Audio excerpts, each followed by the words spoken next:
असम में चुनाव प्रचार चाहे खत्म हो गया है, लेकिन सियासी उबाल कम होने का नाम नहीं ले रहा है। 3 राज्यों में सियासी लड़ाई के फाइनल मुकाबले की घड़ी अब कुछ ही घंटे बाकी रह गए हैं इसमें, लेकिन असम में सियासी वार पलटवार अभी भी चल रहा है। मामा वर्सेस खेड़ा की लड़ाई ने सियासी तापमान को पहले से ज्यादा बढ़ा दिया है। तो वहीं national student union of India के कार्यकर्ताओं ने मंगलवार को असम पुलिस द्वारा कांग्रेस नेता पवन खेड़ा के आवास पर की गई तलाशी के विरोध में असम भवन के बाहर प्रदर्शन किया। विरोध प्रदर्शन के दौरान श्रमिकों ने असम के मुख्यमंत्री हिमंता बिस्वा शर्मा का पुतला भी जलाया और पुलिस कार्रवाई के प्रति अपना विरोध भी जारी किया।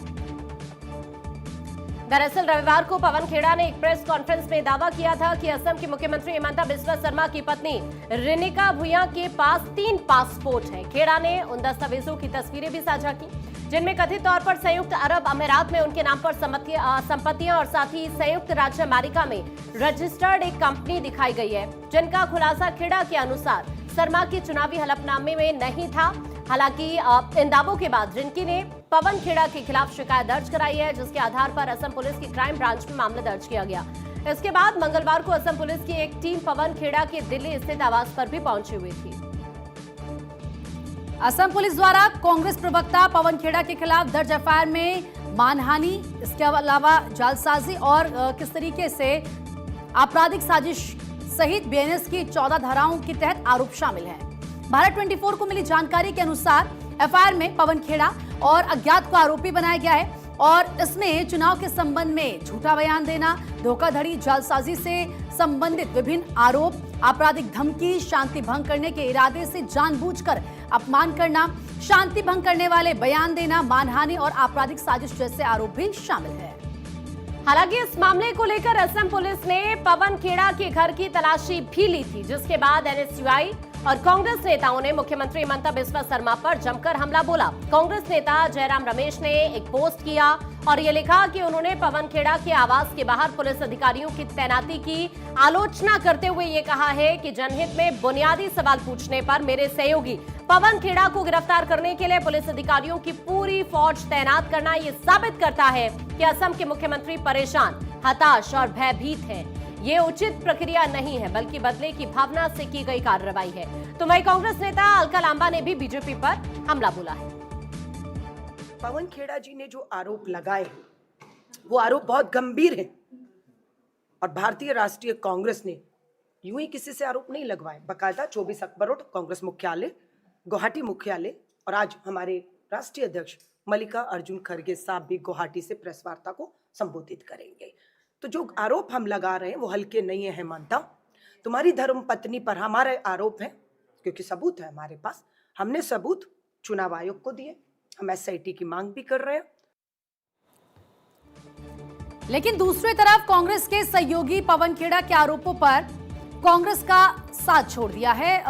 यहां पर आपको बता दें कि कांग्रेस की सहयोगी पार्टी यानी कि उद्धव शिवसेना ने असम चुनाव का जिक्र करते हुए बड़ी बात कह दी है।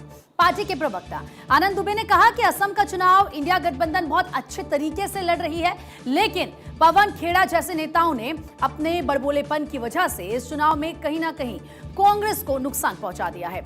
उन्होंने पूछा कि क्या जरूरत है किसी मुख्यमंत्री की पत्नी के बारे में ये कहना कि उनके पास 3 पासपोर्ट हैं। ये तो हो भी उनकी तरफ से कहा गया, ये तो हो ही नहीं सकता है। इस देश के नागरिक के पास एक ही पासपोर्ट होता है। असम का जो चुनाव चल रहा है बहुत ही बढ़िया चुनाव महाविकास आघाड़ी इंडिया गठबंधन लड़ रही है, लेकिन पवन खेड़ा जैसे नेताओं ने अपने बड़बोलेपन की वजह से इस चुनाव में कहीं कहीं कांग्रेस को नुकसान पहुंचा दिया है। क्या जरूरत है किसी मुख्यमंत्री की पत्नी को ये कहना कि इनके पास 3 पासपोर्ट है? हो ही नहीं सकता। इस देश के नागरिक के पास एक ही पासपोर्ट होता है ना, भारत का पासपोर्ट। ऐसे कोई दूसरे विदेश का नागरिक उस देश का पासपोर्ट होता है। एक व्यक्ति 3, 4, 5 पासपोर्ट नहीं रख सकता। क्या जरूरत है इन सब विषयों को बोलने की? कांग्रेस में जब तरुण गोगोई जी मुख्यमंत्री थे तो उन्होंने क्या क्या किया वो बताना चाहिए। तो देखिए, आपको बता दें कि पवन खेड़ा के आरोपों को लेकर बीजेपी की सहयोगी पार्टी जेडीयू ने भी कांग्रेस को घेरा है। जेडीयू नेता राजीव प्रताप रंजन ने कांग्रेस पर तीखा हमला बोला है। देखिए, कांग्रेस के नेताओं को एक बात समझनी होगी, चुनाव जीतने के लिए सनसनी पैदा करना और मर्यादा की लक्ष्मण रेखा को पार करना, ये प्रवृत्तियां जिस तरह से पवन खेड़ा समेत कांग्रेस के अनेक नेताओं में बढ़ी है। कहीं न कहीं इस पर लगाम लगनी चाहिए और केवल जब चुनाव करीब हो, चुनाव प्रचार भी बीत चुका है और 9 तारीख को वहां ईवीएम में जनादेश दर्ज हो जाएगा।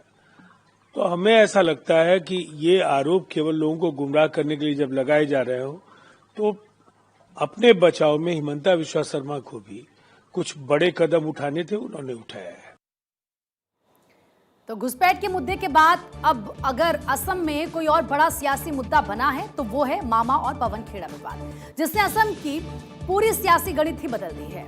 इससे पहले केंद्रीय गृह मंत्री अमित शाह ने मंगलवार को कहा कि असम, पश्चिम बंगाल और त्रिपुरा में बीजेपी के नेतृत्व वाली एनडीए सरकारों के आने से घुसपैठ पूरी तरह से रुक जाएगा। उन्होंने कहा कि सिर्फ बीजेपी ही असम को अवैध घुसपैठ से बचा सकती है और उसकी सांस्कृतिक पहचान को सुरक्षित रख सकती है।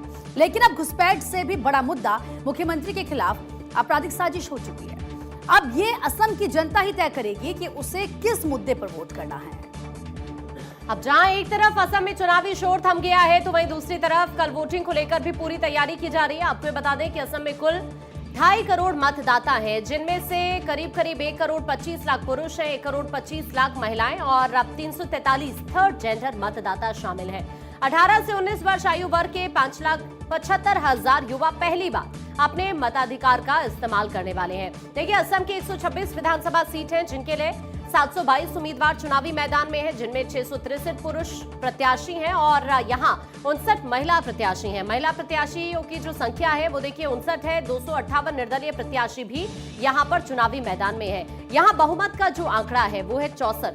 राज्य की 15वीं विधानसभा का कार्यकाल 20 मई को खत्म होने जा रहा है और कल इन सभी की किस्मत का फैसला ईवीएम में कैद हो जाएगा और 9 अप्रैल को तय यहां पर हो जाएगा कि आखिरकार जनता किसका राज तिलक करेगी और वो आने वाले वक्त में ही वोटिंग के बाद तस्वीर पूरी तरह से सबके सामने होने वाली है।